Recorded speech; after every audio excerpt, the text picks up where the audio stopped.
Coming to you live from Farmer Day's World Headquarters here in Dracut, Massachusetts, I'm Cassie. And I'm Stacey. And we're here to help you prepare your share.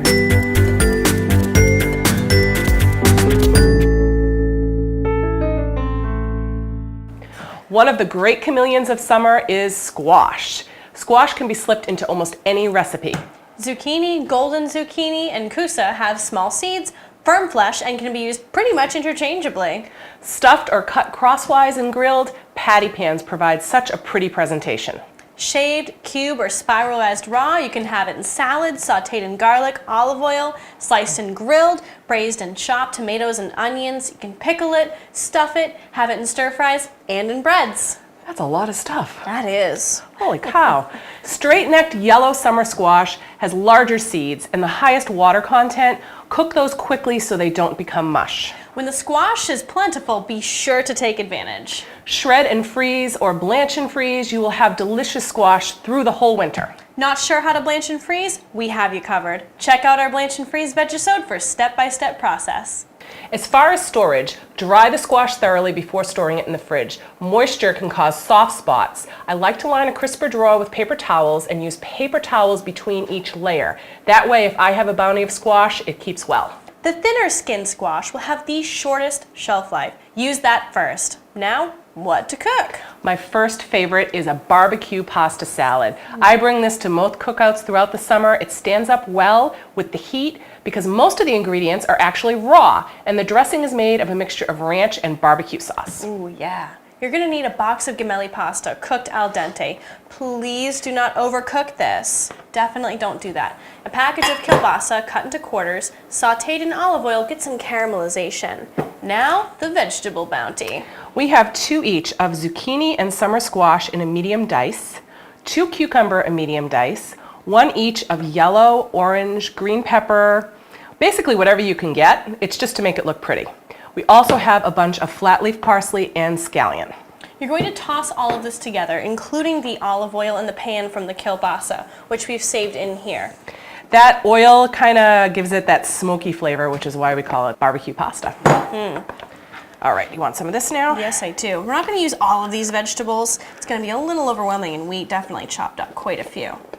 It just looks so pretty. It does. Get some of those And cucumbers you get some in there. cucumbers. All right, I'll give it a quick toss with the kielbasa and the vegetables. Do you want to grab the scallions and the parsley? I'm just going to mix these together. We'll probably use about half this. This is about a half a box of pasta. There we go. Now for the mixture of the dressing. I'm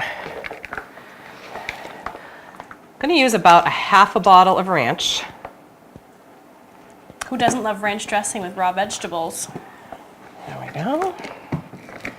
Then barbecue sauce. This is my favorite that is sweet and spicy. Kind of like me.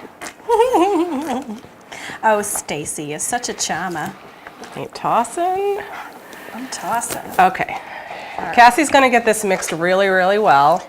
Now, I'll do this at home before we go to a party. I won't put all of the dressing in because once it travels and if it's warm at all, the pasta sucks up some of the dressing. So that way when you get to wherever you are, or if you make this earlier in the day and it's for supper, when you take it back out of the fridge, it's probably sucked up some of that sauce.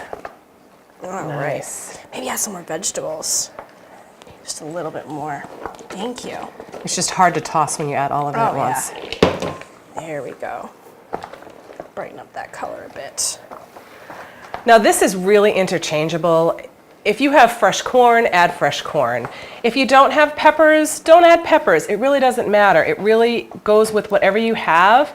Such a great chop and drop also with your CSA share. Just the squash alone gives it such a nice bright pop of flavor and crunch, the juiciness of the raw squash. I think you should give that a nice close-up. Tip that bowl up. Oh, hey. So that is dish number 1. Dish number 2. Summer squash simmered in tomato sauce. This can be done in a pan right on the grill as well as a side dish. 1 onion, medium dice, sauteed in olive oil over medium heat until soft. Then you're going to add 3 cloves of minced garlic, cook 2 more minutes, Add 4 to 6 chopped tomatoes, or you can use cherry tomatoes or a can of chopped tomatoes. Then you're going to put 2 to 3 summer squash, depending on the size, cut into bite-sized pieces. Add to the mixture and let simmer until the squash is tender. Boy, does that look good. Mm-hmm. All right, suggestion number, oh my goodness, are we on 3 already? We or are. 4? Grilled squash. How great is grilled squash? Obviously, we couldn't bring in a grill, so we have our little portable grill. Literally, you're gonna cut the squash into 1/4-inch planks, brush with garlic olive oil, which is our favorite, and then put it on the grill. That's it. Next, you're going to spiralize the squash, one of our favorites. You put it raw in a sandwich or wrap or a pizza, add it to soup at the end for a refreshing crunch. You can saute it in onions, tomato, garlic, and olives. Stacey is plugging away with that spiralizer. Look how easy it is. It's veggie noodles. Whoops. We'll ignore that, folks. Gonna keep spiralizing. There we go. So simple. Look at those. Nice and light. Add it to almost any dish. Now, stuffed patty pan. Love patty pan squash. You can make a mixture of onions, garlic, peppers, tomatoes, quinoa, meat, no meat, chicken, sausage, whatever you want. You hollow out the center of the squash, make a little divot in the middle, and then you're gonna pack it in. Now, we have a picture for you. Doesn't that look good? Now, after you stuff the squash, I wrap a piece of foil around the sides. I keep the top open. What that does is holds the heat in around the squash, because that squash is going to take a little longer to cook, and your stuffing is already cooked. Lets the steam out, holds the heat in, gets it soft just enough, but doesn't overcook the stuffing. Perfect. Now you're ready for the summer squash deluge.